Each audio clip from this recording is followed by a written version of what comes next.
si t'es prêt à parler, y a pas de problème. Voilà. T'as aucun risque, hein, tu prends aucun risque. Si t'as un truc à te poser, t'inquiète pas. Salut. Yo. Moi, j'insulte pas. Ça va. Moi, j'insulte pas les gens maintenant, t'inquiète pas. Ouais, je vois ça, c'est cool. Ça fait plaisir, ça change un peu. Vas-y, à chaque fois on voit les trucs Instagram, on dirait t'es méchant. Non, absolument pas, non. Mais attends, je m'adapte à mon interlocuteur, tu comprends? Le problème, en fait, il faut savoir s'adapter aux gens que tu as en face. Tu comprends? Si t'as un mec méchant, tu vas être méchant. Si t'es avec un baltringue, tu vois ce que je veux dire? Si t'es avec des gentils, tu vas parler. C'est pour ça que c'est cool, c'est plaisir d'avoir l'occasion de parler avec toi, ça fait plaisir, c'est cool. Oui. Cool. Est-ce que tu as des questions à me poser? Bah écoute, prochain combat, c'est quand là? C'est quand le retour là? J'ai arrêté la boxe. J'ai arrêté la boxe en même pas une petite exhibition, un petit truc? Non, j'ai arrêté la boxe en 2019. Ah ouais, fini, ça y est, fini. C'était le 21 mars 2019.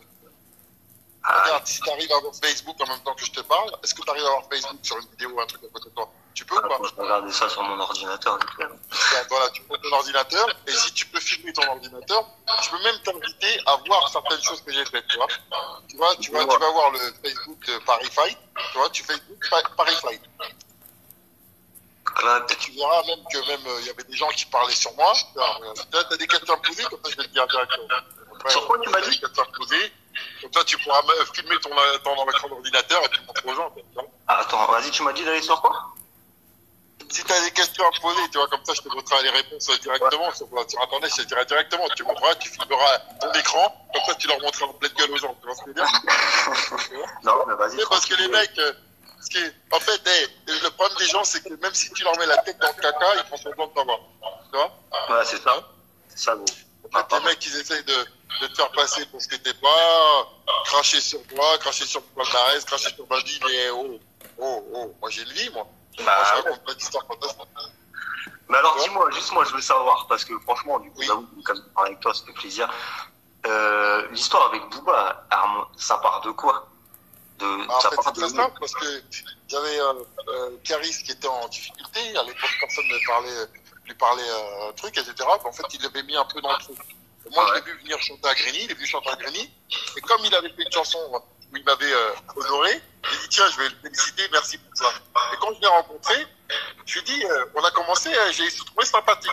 Donc, je lui ai dit, on s'est dit d'un commun accord, on s'entraînait un petit peu ensemble, les gens ne le savaient pas, etc. Mais sans vouloir se jouer boxeur, lui, c'est juste pour le plaisir, il venait tout seul. Hein. Pour te dire, il venait pas faire un zoom ou quoi que ce soit. Pas pour faire des shows, ouais, juste comme ça, pour le kiff. Voilà, juste comme ça, ouais, voilà, pour se détendre. Et il m'a demandé, et puis juste avant le truc, et puis j'ai fait mon gala, donc je faisais mon gala, et puis je lui ai proposé, pourquoi pas, on fait un truc ensemble, et puis il est venu chanter à mon gala. Il a foutu le feu, ça lui a fait de belle vie, moi c'était content, j'avais un pote qui était là, etc. Et Maxime là, en fait, il a voulu, comme il avait l'habitude de trucs, et moi j'avais dit, mais comment ce mec-là, il manque de respect aux gens comme ça? Et dit, moi j'aimerais bien qu'il gagne comme ça avec moi. Et par malheur, ce jour-là, j'ai perdu. Donc Maxime là, il m'a dit, ah, t'as perdu, c'est à cause de Caris. Il dit, oh, il m'a donné l'occasion. On va voir, parce que comme il avait tellement l'habitude d'avoir le dessus sur les jambes, j'ai rigolé. Tout m'a dit, Patrick, il t'attaque. J'ai dit, ouais, j'attendais que ça, moi. J'étais content. J'ai dit, il va voir à qui, il va voir pour de vrai, c'est quoi un vrai Kaira. J'ai dit directement à la planche, j'ai dit, écoute-moi bien, toi, avant de parler de mes combats, occupe-toi de la grosse chatte à ta femme. Deuxième chose, avant de jouer les musulmans, n'oublie pas que tu es sur la liste de Daesh, parce que c'est vrai, hein, ils ont mis sa tête sur le truc de Daesh, avant de jouer parce qu'ils l'ont cramé. Et oui, il est sur la liste de Daesh, tape sur Internet, Rabat menacé par Daesh, tu vois, vas-y, YouTube, tu vérités, vas-y, ça, Daesh, bien sûr, il est sur la menace. Le fils de chien qui est parti tuer les deux policiers qu'ils a égorgés, mais qu'est-ce qu'il a dit à la fin avant de mourir? Il a dit, on va te buter. Comment? On va te buter. Et oui, parce que ces mecs-là, ils sont là en train de parler. Donc, je lui ai dit, écoute-moi bien, arrête de faire ton cinéma, parce que lui, il joue avec la religion. Il se permet de beaucoup de choses. Donc, il s'est mis des gens dans le dos, parce que tu parles de choses que tu ne maîtrises pas. Donc, quand je lui ai dit ça, ça lui a blessé. Ça l'a blessé. Ensuite, il n'assume pas sa femme. J'ai vu qu'un jour, il avait fait sur un truc, il avait dit à sa femme de faire retirer ses photos. Et en fait, elle a fait semblant pendant deux mois. Et après, elle a remis les photos. J'ai dit, mais assume ta grosse coupe. T'as qu'à assumer que tu n'es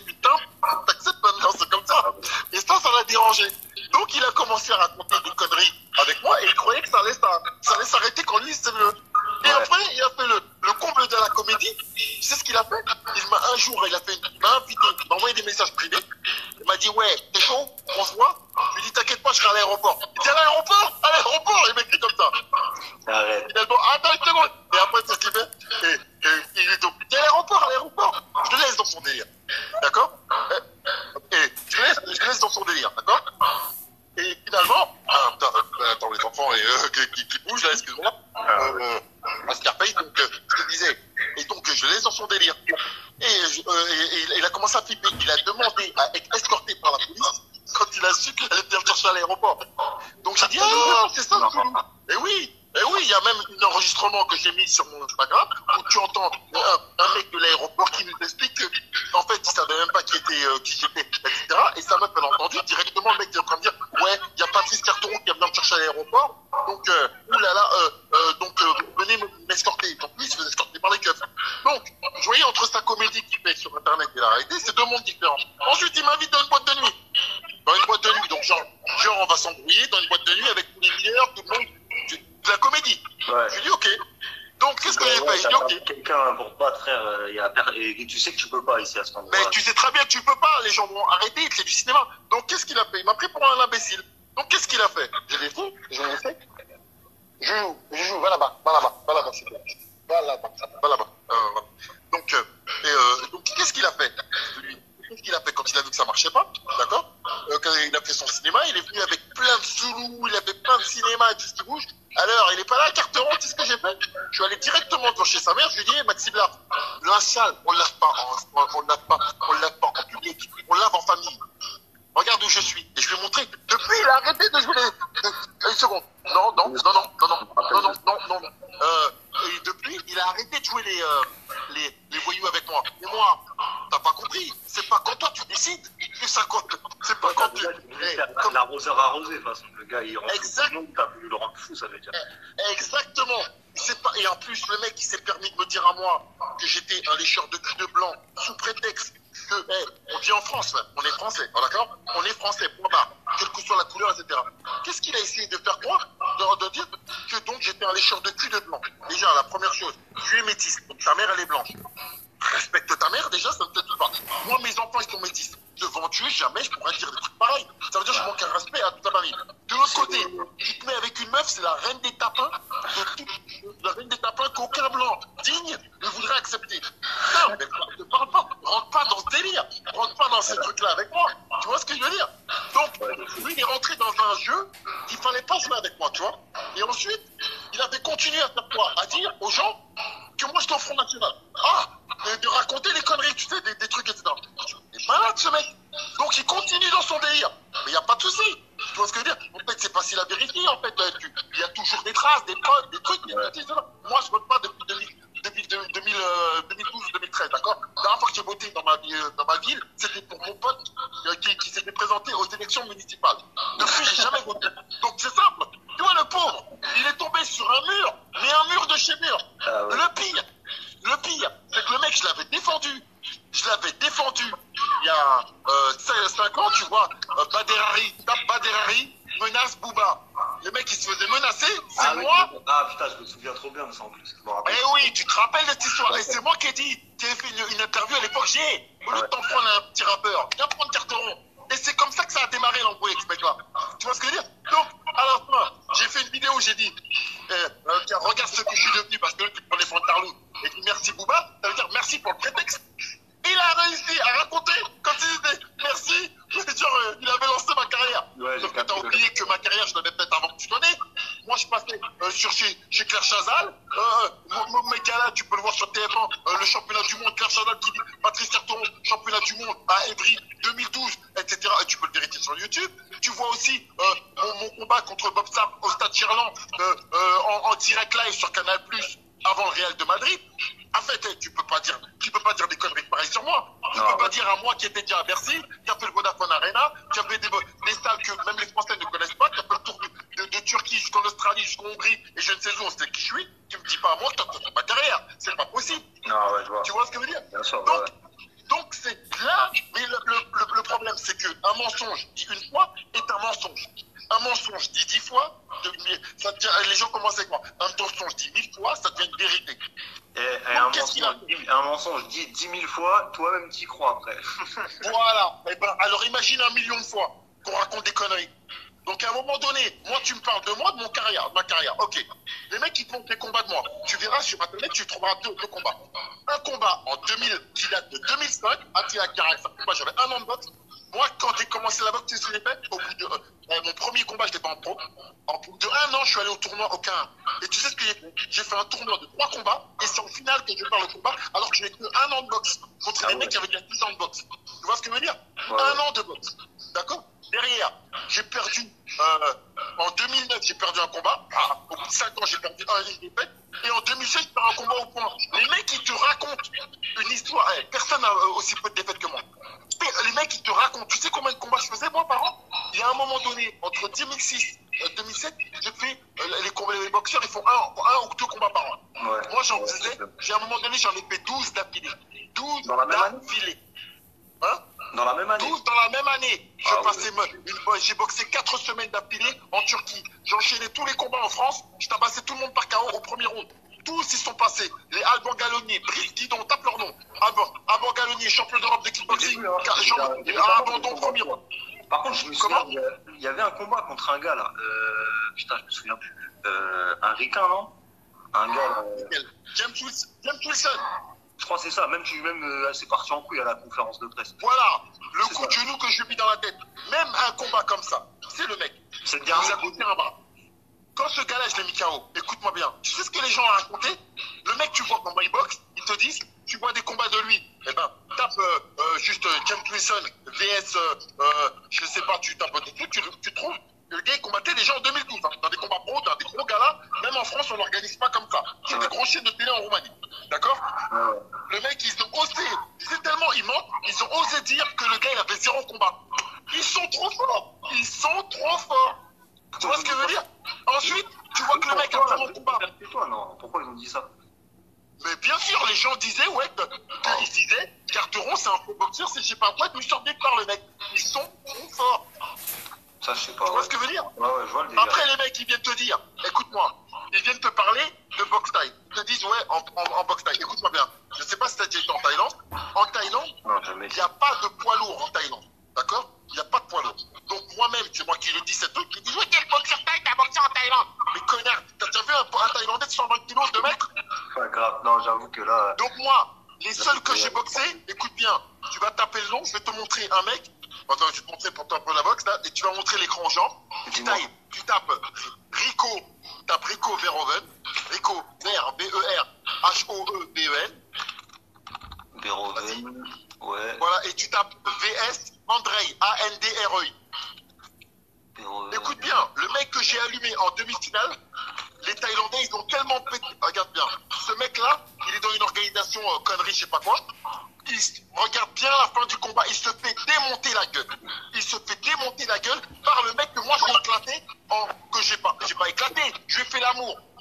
Voilà, tu vois ce combat? Regarde bien. Les mecs, il était champion du Golden Connery, un concurrent. Les mecs, c'est moi qui devais faire ce combat, d'accord? Parce que moi, je devais faire un combat juste une semaine avant en Turquie. J'avais boxé une semaine en Turquie. J'ai dit non, je ne peux pas faire des combats comme ça. Le mec, il voulait faire une revanche contre moi. Donc, qu'est-ce qu'ils ont fait? Comme ils ne pouvaient pas m'avoir, ils ont appelé ce mec-là à la dernière minute. Ils vont appeler ce mec-là pour me remplacer. Il a pris l'oseille, il a sauté dessus. Et ben, il est venu, regarde ce qui lui arrive. Et ce mec-là, comme je te dis, c'est pas. En fait, dans le sport, c'est pas tes compétences qui comptent. C'est qui te manage. Si on dit à la télé que t'es le plus beau, on va dire que t'es le plus beau. Le mec, il s'est fait démonter, mais un truc de malade. Tu vas voir que tout le combat, l'autre là, le André Gérard-Schmuck que moi j'ai boxé et que j'ai éclaté, et tu verras, mais il l'a défoncé. Et aujourd'hui, il te dit, lui, c'est le meilleur du monde. C'est comme ça. Tu vois ce que je veux dire? Et tous les mecs, ils vont te dire que moi, alors que ce mec-là, que j'ai éclaté, ils vont dire que moi, Patrice, qui t'a boxé, toi? Qui t'a boxé? Lui, je l'ai éclaté. Donc, ça veut pas dire que j'aurais battu l'autre. Ça veut dire que tu peux pas dire sur moi que moi, j'ai battu personne. Tu peux pas dire ça. Tu vois ce que je veux dire? Ouais, je vois ce que tu veux dire, ouais. Donc, en fait, fait, les gens, c'est des grands manipulateurs. Tu vois ce que je veux dire? C'est des grands manipulateurs et ils vont te donner des versions remix de tout. Maintenant, tu as juste à vérifier 3 secondes. Regarde, ils te parlent de James Wilson, ils ont dit tous que c'était un tocard. Tu tapes James Wilson, aujourd'hui, il est entraîné par Mike Tyson. Ouais, il est chaud, non, il est chaud, j'ai vu déjà. Ah, mais attends, tape James, juste écris-le. Après la conférence de presse de ça, là, j'ai vu que c'est pas. Après, j'ai regardé, j'ai dit, attends, fais voir lui et tout. Je voulais voir, j'ai regardé vite fait, j'ai dit, ah ouais, il est chaud. Écoute-moi bien, personne ne l'a jamais invité en France, c'est moi qui l'ai invité. J'ai pris des risques de malade parce que j'étais sur une défaite et je pouvais pas me permettre devant le public de ramener un tocard. Donc qu'est-ce que je me suis dit? Bah oui, c'était clair. Et comme j'avais perdu contre l'autre, Daniel Sam, qui avait refusé la revanche, et comme il avait refusé la revanche, je me suis dit, putain, heureusement, tu sais quoi, je savais plus quoi faire parce que le mec il a fui. Il a dit oui, il est pas venu. Putain, j'étais prêt pour le démonter, le mec il fuit. Et moi, comme tu connais les gens, ils allaient dire que moi, soi-disant, j'ai esquivé ou quoi que ce soit. Heureusement, il a fait une interview sur internet, il a dit ouais, carte rouge, je peux pas le boxer. Bah, j'étais content parce que ça prouvait que ça venait pas de moi. Tu vois que ce truc. Parce que s'il l'avait pas dit, tout le monde aurait dit ah bon allez, Carteron il avait dit ça. Et après, j'ai cherché partout un adversaire à la dernière minute. Une galère de fou. Quand je suis tombé sur lui, tu crois que ça m'arrange de tomber sur un mec? Est-ce que tu crois que ça arrange un combattant de prendre un combattant et de perdre chez lui? Non, j'avoue. Donc, cela prouve bien que mes combats ils sont pas arrangés. Parce que la seule défaite que j'ai eue en 7 ans, c'est dans mon gala. Tu vois ce que je veux dire? Donc en fait, tu vas pas t'arranger pour perdre à domicile. Ouais, tu vas pas perdre à domicile. Donc tu vois, tout ce que je dis, c'est logique, c'est clair et limpide comme de l'eau de roche. Et les gens, ils essaient toujours de faire leur truc. Mais le problème, c'est que le mensonge prend la porte, le mensonge prend l'ascenseur, la vérité prend l'escalier. Comme Baderari, quand il racontait ces conneries. Le mec, il t'a la vidéo, tu vois bien quoi, il dit, je veux pas, oui, on va te payer, tu restes chez toi et on va te donner de l'argent. Le mec, il a fait ça. 6 ans plus tard, j'arrête la boxe. J'ai arrêté la boxe en 2019. 6 ans plus tard, les mecs, ils ont fait un truc. Et heureusement que j'ai appelé son organisateur, c'est Pierre Endurant. C'est un Français, et lui, c'est un traître de la nation. Le mec, il est français, Pierre Endurant. Note bien ce nom-là. C'est un bourgeois, un petit trader de merde. Et cette merde, au lieu de valoriser le sport français et de donner de travailler avec des Français pour monter le sport, qu'est-ce qu'il fait? Il donne son cul aux Hollandais. Donc j'ai dit, et il aime pas qu'on sache son nom, donc je répète son nom, Pierre Endurance, sale grosse merde. J'ai dit, sale grosse merde. Il voulait que je vienne pour remplir ces salles, parce que tu sais combien il faisait de clients à Bercy? 200 personnes. 200, tu vas sur mon truc, il y a 200 personnes, tu vois leur salle, elle était vide. Donc ils pensaient que moi, qui me suis pris la tête à faire monter une organisation française, à faire monter le sport français, je vais aller servir la soupe à ces gens-là. Ça va pas ou quoi? Il y a que nous les Français pour faire ça. Tu sais quoi, nous on est les seuls à faire ça. Au lieu de faire monter notre sport pour nous, moi je vais faire monter pour les autres. Et ils me disent pourquoi tu vas pas chez eux? Dans une organisation de racistes qui font tout pour faire gagner le. Il y a que nous les Français qui faisons les trucs réglo. Les autres à l'étranger, ils font tout pour. Même quand tu gagnes, ils te font perdre. Même quand tu gagnes, ils essaient de te faire perdre. C'est la vérité. Et ici en France, le français il boxe, et ben tu sais quoi, ils sont tous contre le français. C'est un truc de malade. Regarde la Coupe du Monde. On a gagné, émeute sur les Champs-Élysées. Regarde les gens, ils avaient la rage. C'est la vérité, ils avaient la rage, ils avaient des chocs avec les mains. Mais attends, c'est quoi ça? Non, c'était chaud, c'est vrai que elle était bizarre de ouf cette Coupe du Monde. Mais attends, mais tu sais pourquoi? Parce que maintenant, les mecs ils sont dans un délire à 2 balles, communautariste,